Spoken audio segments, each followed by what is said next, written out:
झनक के गायब होने का सच आया अनिरुद्ध के सामने। वहीं दूसरी तरफ अनिरुद्ध ने रोका झनक को डांस करने से। जी हाँ दोस्तों, हम बात कर रहे हैं स्टार प्लस के शो झनक की। तो दोस्तों, आगे बढ़ने से पहले अगर आप इस चैनल में नए हैं तो इसे सब्सक्राइब कर दीजिए, साथ ही बेल आइकन दबाना ना भूलें। वीडियो अच्छा लगे तो इसे लाइक ज़रूर कीजिएगा। चलिए आगे बढ़ते हैं दोस्तों। जैसे कि झनक सीरियल में अनिरुद्ध के सामने आया झनक के गायब होने का सच। जी हाँ दोस्तों, यहाँ पर कहानी में अब तक हमें देखने को मिलता है कि झनक अचानक से गायब हो जाती है, लेकिन इसके पीछे विपाशा का हाथ होता है और विपाशा झनक को एक घटिया जगह पर भेज देती है। लेकिन जब अनिरुद्ध देखता है कि झनक अभी तक नहीं आई है, तब अनिरुद्ध को लगता है कि झनक उसे छोड़कर हमेशा के लिए चली गई, जिससे उसका दिल टूट जाता है और वह सोचता है कि झनक हमेशा उसे ऐसे बीच मोड़ पर छोड़ देती है, जबकि वह तो झनक को हमेशा अपना बनाना चाहता है। इसलिए झनक बहुत ज़्यादा दुखी होता है अनिरुद्ध झनक को खोने से, और उसे इस हालत में देख अर्शी बहुत ज़्यादा खुश होती है और अनिरुद्ध से कहती है कि मुझे तो पता था कि झनक तुम्हें छोड़कर जाएगी और वह सिर्फ तुम्हारा फ़ायदा उठा रही थी। लेकिन दोस्तों, वहीं दूसरी तरफ झनक बहुत बड़ी मुसीबत में फंसी होती है और झनक उसे एक बार डांस बनाने की तैयारी शुरू हो जाता है। लेकिन अनिरुद्ध को इस बात का ज़रा भी अंदाज़ा नहीं होता कि झनक किसी हद तक परेशानी में है, इसलिए वह उसे ढूंढने की कोशिश नहीं करता। लेकिन तभी उसे पता चलता है कि झनक आखिरी बार विपाशा के साथ थी। तब वहाँ तुरंत विपाशा के पास जाता है और उससे सवाल करने लगता है कि आखिर झनक कहाँ गई है, और मुझे पता चला है कि तुमने ही झनक को एक गाड़ी में भेजा था। तब विपाशा बहुत ज़्यादा घबरा जाती है और अनिरुद्ध से कहती है कि झनक ने मुझे मना किया था कि मैं तुम्हें ना बताऊं, और मुझे पता है कि वह कहाँ गई है, लेकिन मैं तुम्हें इस बारे में कुछ भी नहीं बता सकती हूँ, क्योंकि झनक ने मुझसे वादा लिया था। तब अनिरुद्ध को विपाशा की बातों पर शक होने लगता है और वह कहता है कि मुझे तुम पर बिल्कुल भी भरोसा नहीं है, और मैं सच जानता हूँ, पहुँच कर ही रहूँगा कि तुमने उसके साथ क्या किया है, आखिर झनक को कहाँ भेजा है। तो क्या अनिरुद्ध झनक को इस नई मुसीबत से बचा पाएगा? जी हाँ दोस्त, तो विपाशा से पूछने के बाद अनिरुद्ध बहुत ज़्यादा परेशान हो जाता है वह, और उसे खोजने के लिए परेशान हो जाता है कि आखिर झनक मुझे छोड़कर क्यों गई। सीरियल झनक में अभी तक लोग कहते हैं, अनिरुद्ध को लगता था कि उसे उनको उस हमेशा के लिए छोड़कर जा चुकी है, इसलिए अनिरुद्ध झनक से दोबारा नफरत करने लगता है। वहीं दूसरी तरफ झनक के मन में भी अनिरुद्ध के लिए नफरत पैदा हो चुकी है, क्योंकि विपाशा ने ऐसा खेल खेला है जिससे झनक को यही लगता है कि उसे इस बार में किसी और ने नहीं बल्कि अनिरुद्ध ने ही भेजा है। इसलिए झनक डांस करने से के लिए भी तैयार हो जाती है, और इसी वजह से कहानी देखना बहुत ही ज़्यादा दिलचस्प होने वाला है, क्योंकि अब अनिरुद्ध भी ठान लेता है कि वह पूरी तरह से बर्बाद हो जाएगा, क्योंकि झनक के चले जाने के बाद उसकी ज़िंदगी का कोई मकसद नहीं बचता है। इसी वजह से कहानी का अगला ट्रैक बहुत ही धमाकेदार होने वाला है, क्योंकि हमें देखने को मिलने वाला है कि अनिरुद्ध अब शराब पीने और नशा करने लगता है, साथ ही वह वह चीज़ करने लगता है जो पहले कभी नहीं करता था। इसी गुस्से में अनिरुद्ध एक बार पहुंच जाता है बार में, और लेकिन अचानक से वहां झनक को डांस करते हुए देख अनिरुद्ध के होश उड़ जाते हैं और उसे बहुत बड़ा झटका लगता है कि आखिर झनक यहाँ कहाँ क्या कर रही है।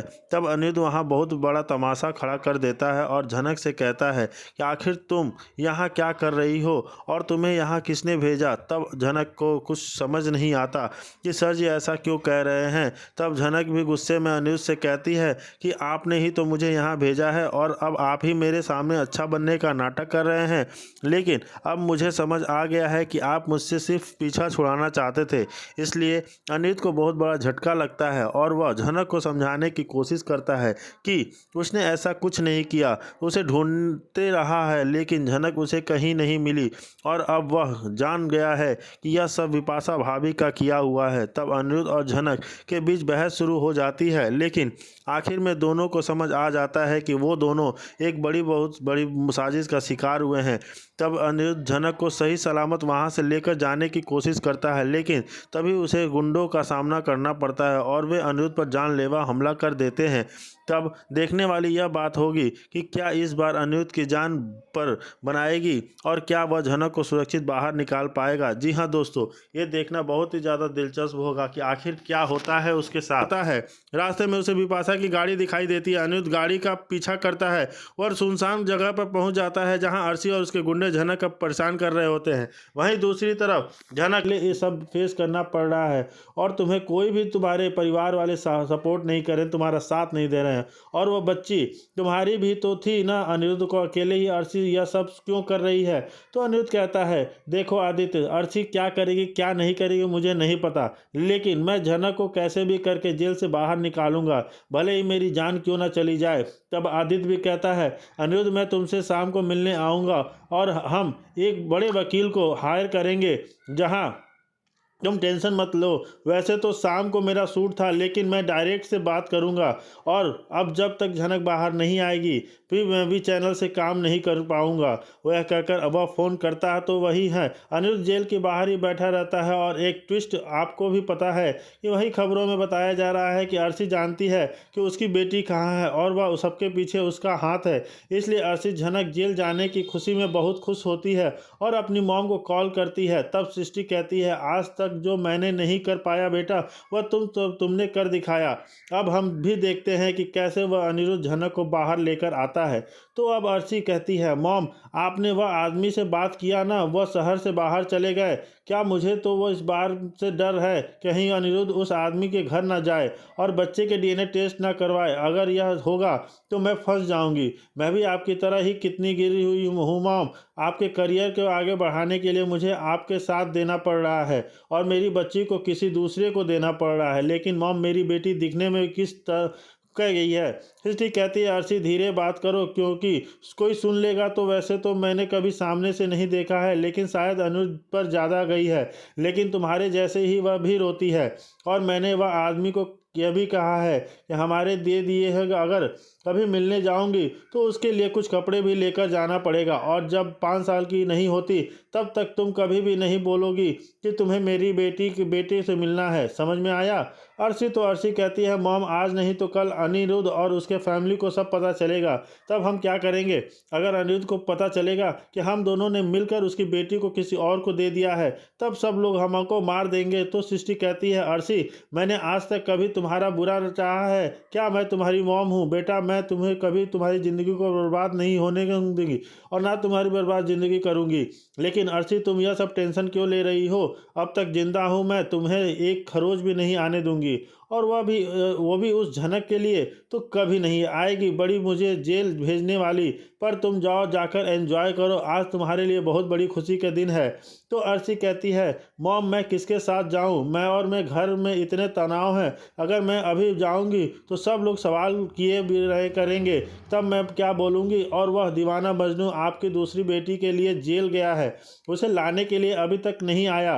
अब सृष्टि कहती है, अर्शी मेरी सिर्फ एक ही बेटी है और वो हो तुम। मैंने बस अपने आप को बचाने के लिए नौकरानी को बेटी बोलने का नाटक किया था, और तुम्हें क्या लगता है अर्शी तुम्हारी मॉम इतनी भी दयालु नहीं है? तब अर्शी कहती है, वो सब तो दिखाई दे रहा था मॉम, आप कितने ड्रामा करती हो। तब सृष्टि कहती है, तुम ये सब बातें छोड़ो और जाओ, वह घर वालों को तुम्हें क्या मतलब है? तो अर्शी कहती है कि मॉम किसके साथ जाऊं, मेरी फ्रेंड भी तो बाहर गई है। सृष्टि कहती है, मेरे नज़र में एक इंसान है जिसके साथ तुम जा सकती हो। तब अर्शी कहती है, कौन मॉम? तो वो सिद्धार्थ का नाम लेके सृष्टि मुखर्जी अर्शी को उसके साथ भेज देती है, जहां वह उसके साथ घूमती है, फिरती है, खाती है और एक होटल में जाती है जहां वो अपनी रातों को बिताना चाहती है। और वहीं आदित्य कपूर ये सब चीज़ें देखता है तो उसकी रिकॉर्ड कर लेता है। जी हाँ दोस्तों, वही दूसरी तरफ अनिरुद्ध उसे रोक कर बोलता है, झनक मैं तुम्हें कुछ भी नहीं होने दूंगा, मैं तुम्हें बचा लूंगा। अब कोर्ट की कार्रवाई शुरू होती है, जहाँ प्यारी सा वकील एक नकली औरत को लेकर आता है और उसे गवाही दिलाता है कि इस औरत को झनक रैना ने बोला था कि वह बच्चा देगी। यही औरत को अर्शी का बच्चा झनक ने दिया था। अनिरुद्ध बोलता है, जज साहब यह झूठ बोल रही है, ऐसा कुछ भी नहीं है। झनक जो जानता है, झनक ऐसा कुछ भी नहीं कर सकती है। जैसे आप बोलते हैं, आपके बीच में बोलने की किसने बोला? अगर आप दोबारा बोलते हैं तो आपको कोर्ट से बाहर निकाल दिया जाएगा। झनक बोलती है, जज साहब मैं अपनी बात खुद रखना चाहती हूँ। और जी हाँ दोस्तों, झनक यहाँ पे जज साहब से बोलती है कि मैं जो भी चीज़ होगा मैं खुद बताऊंगी, कैसे क्या हुआ, मैं अपना केस स्वयं लड़ूंगी। जो यहाँ पे अनिरुद्ध बहुत परेशान हो जाता है कि आखिर झनक ऐसे कैसे कर सकती है और वह खुद अपना केस कैसे लड़ेगी, और वकील को भी आने से मना कर देती है कि झनक चाहती है कि वह अपना केस स्वयं लड़े। उधर बिपाशा तनुजा और शुभो के साथ मिलके और उस झनक को फंसाने की साजिश रचती है और सोचती है कि उसको उसके बाबा के साथ, जो उसका बाप बन के आया है, उसको भेज दे। उसको वहीं पे वो अपने साथ रखेगा और अपने साथ काम करवाएगा। इसलिए इस तरह बिपाशा के भी जान बच जाएगी और झनक से भी छुटकारा मिल जाएगा। लेकिन क्या अनिरुद्ध पुलिस अधिकारियों की घूसखोरी के सबूत इकट्ठे किए, नकली गवाह को भी ढूंढकर उन्होंने सच बोलने के लिए तैयार किया और एक ठोस केस तैयार किया कोर्ट के। जब अर्शी और उसके वकील पूरे आत्मविश्वास से झनक को दोषी साबित करने के लिए कोशिश कर रहे थे, तब अचानक अप्पू ने अपने सारे सबूत पेश कर दिए। और लॉर्ड माय लॉर्ड, यह सबूत साबित करते हैं कि झनक निर्दोष हैं। असली गुनहगार कोई और है और मैं साबित कर सकता हूं, अप्पू ने कहा। जज ने सबूतों की जांच की और पुलिस अफसरों को जवाब तलब किया। पुलिस अधिकारी हक्के बक्के रह गए। नकली गवाहों ने भी सच उगल दिया। आखिरकार कोर्ट ने फैसला झनक के हक में सुनाया। अर्शी और उसके साथियों को उनके अपराधों के लिए जेल भेज दिया गया और झनक का नाम साफ हो गया और असली मुजरिमों को सजा मिली। अनिरुद्ध और ललन ने अप्पू का शुक्रिया अदा किया और झनक की आंखों में खुशी के आंसू आए। आज सच्चाई की जीत हुई। न्याय का बोलबाला हो चुका है और सबसे बड़ी बात, एक बेवकूफ़ समझा जाने वाली लड़की सच्चाई का असली सिपाही बनकर आई है। जब झनक की ज़िंदगी में एक नया सवेरा आया है, वह पहले से कहीं ज़्यादा मजबूत और आत्मनिर्भर था, वो आत्मनिर्भर भी हो चुकी थी। इस घटना ने उसे और उसके दोस्तों के यह सिखा